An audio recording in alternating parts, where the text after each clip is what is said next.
starts. What's your book is telling about the universe? It can be defined by all existing matter and the space considered as a whole. The cosmos. समझ में आया ना? जो भी matter है, एक बहुत विचित्र पार्टिकल का खोज हुआ है, परसों की बात है, पेपर में दिया था कि कुछ ऐसी वस्तुएं हैं, कुछ भी कौन सा विश्वविद्यालय के बच्चे ने खोजा है कि जो मैटर रहता है कुछ दिन के बाद अनमैटर हो जाता है। मतलब क्या कि अगर दुनिया में जो चीज़ तुम देख रहे हो, जो भी तुम देख पा रहे हो, जिसको छू रहे हो, इट इज ए मैटर। लेकिन क्या ऐसा भी है कि कोई मैटर अनमैटर हो जाता है? Yes, it is possible. क्या समझा? एक बड़ा सा मांस को हम लोग जब गला देते हैं, जला देते हैं, क्या समझे, तो वो गायब हो जाता है प्रकाश के रूप में। तो matter can be created in the form of matter, unmatter, and unmatter can also be created in the form of matter. इसी को देवी देवता का कहानी बोला है।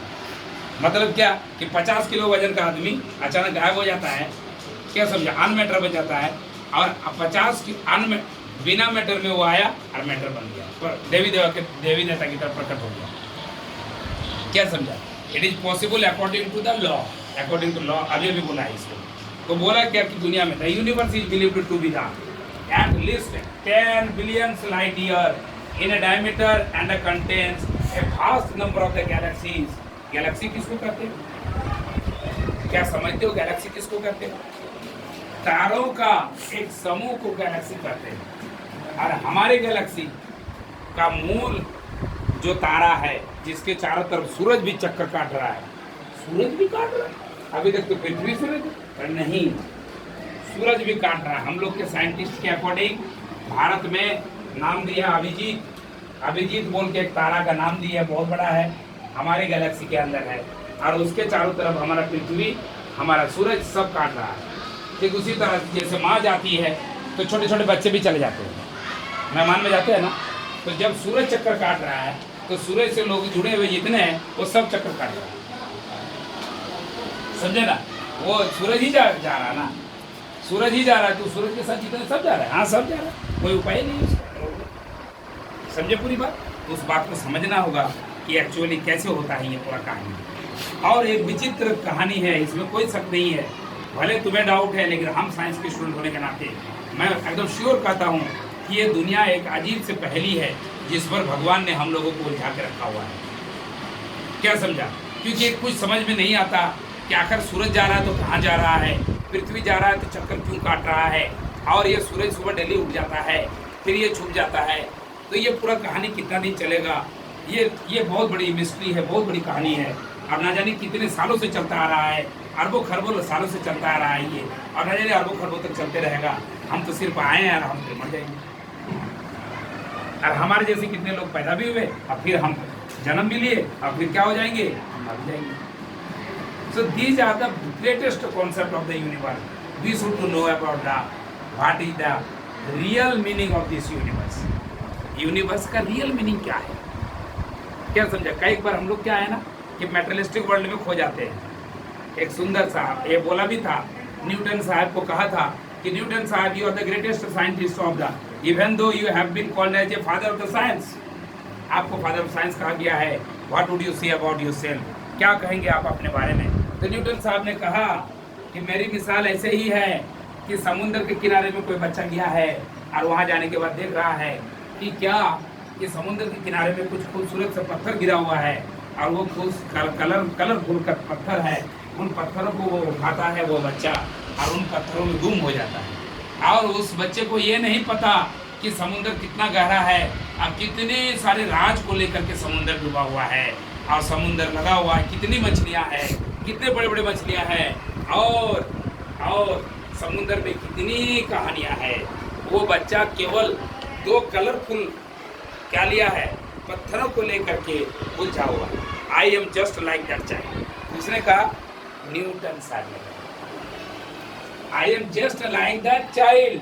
मैं सिर्फ उन्हीं की तरह बच्चा हूँ जो सिर्फ 2 कलर वाली चीजों से खोया हुआ हूँ। समझा ना? मुझे पता ही नहीं कि ये दुनिया कितना बड़ा है। और ये कौन कहता है? Who is telling that? He is the father of the science. Newton को दुनिया में साइंस का बाप कहा जाता है। उसको इतना ज़्यादा बुद्धि थी इतनी बड़ी बड़ी चीज़ों को उसने सोचा था। अब ये सोचने के लिए क्या करना पड़ता है? मोबाइल चलाना पड़ता है क्या? तन्हाई में बैठना पड़ता है और चीज़ों को चिंतन करना होता है। तन्हाई में बैठो और सोचो कि क्या क्या चीज़ सोचा जाता है। किताब उठाओ, कलम उठाओ और गहराई पर डूबे हुए रहो, तो definitely you will bring a fresh mind and a brilliant mind. अगर आप अकेले में तन्हाई में बैठते हो, किताब लेते हो, कॉपी लेते हो और लंबा समय तक डूबे हुए रहते हो, डेफिनेटली दुनिया तुम्हें याद करेगी। क्यों? क्योंकि तुम्हारे दिमाग में एक अजीब सी चीज़ बन रहा है और वो खोज लेगा।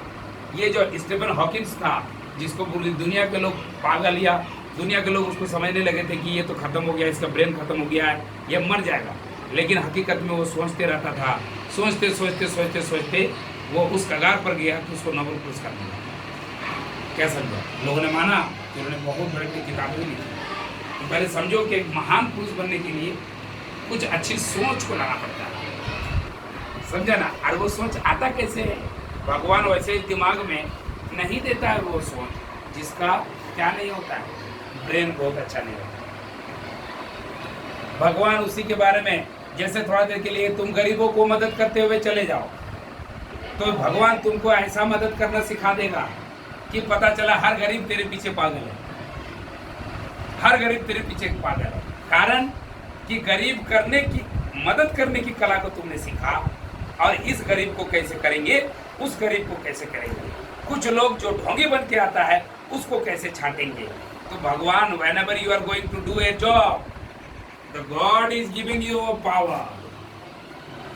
अगर तुमने ये ठान लिया कि मैं पढ़ूंगा, तो भगवान तुम्हें पढ़ने की बहुत तरह की जो है तरीका बताएगा। अगर तुमने ये सोच लिया कि मैं नहीं पढ़ूंगा, मोबाइल ही देखूंगा, देखते रह जाओगे, मोबाइल में नाना तरह का चीज देख लोगे, अब फायदा कुछ भी नहीं, आउटपुट जीरो। समझो पूरी बात? तो दुनिया में अच्छे माइंड, अच्छा ब्रेन बनाने के लिए क्या करना पड़ता है? अच्छा माइंड, अच्छा ब्रेन करने के लिए क्या करना चाहिए? अच्छा ब्रेन क्या ऐसे ही पैदा हुआ कि माँ के पेट से आ गया फटाक से? न्यूटन के बारे में छोड़ दो, आइंस्टीन के बारे में क्या कहा था? क्या तुम लोग को मालूम है? आइंस्टीन की माँ को उसके बाप को उसका टीचर ने बुला के कहा था कि आइंस्टीन एक एबनॉर्मल बच्चा है, इसका ब्रेन जो है एकदम खत्म है, इसको मैं पढ़ा भी नहीं सकता। आइंस्टीन के बारे में उसके बोला था। मैंने समझो क्या बोल रहा हूँ। और उसके बाद वो क्या हुआ, दुनिया का सबसे बेहतरीन माइंड किसका माना गया? Albert Einstein. उसने बहुत सारे स्पेशल थ्योरी ऑफ रिलेटिविटी और बड़े बड़े फोटो इलेक्ट्रिक इफेक्ट, ये जो सूरज से चलने वाले प्लेट और पंप देख रहा हो, आज किसके वजह से तुम्हारे गांव में लगा हुआ है? आदिवासियों को पानी नहीं दिया जा सकता था, गवर्नमेंट फेलियर हो जाती थी। आज सोलर प्लेट लग गया हर गांव में और फ्रेश पानी टंकी में चढ़ा दिया जाता है बिना बिजली का। और धूप निकला, पानी निकला, धूप नहीं है, पानी नहीं मिलेगा। तो सूरज तो डेली रहेगा। 365 दिन में बहुत रेयर ऐसा दिन है कि पानी सूरज नहीं उठता है, मतलब बादल है। तो we have to bring out the concept. पढ़ाई बेहतरीन करने के लिए अच्छी कहानियों को रिमेम्बर करना पड़ता है, समझे ना बात? तब जाके पढ़ने में क्या है, पढ़ाई जैसा कोई इंटरेस्टिंग चीज है भी कभी भी। आप पढ़ाने वाले शिक्षक जो है कभी इसको ड्यूटी समझता है, और अगर ड्यूटी समझता है तो he is not a teacher at all.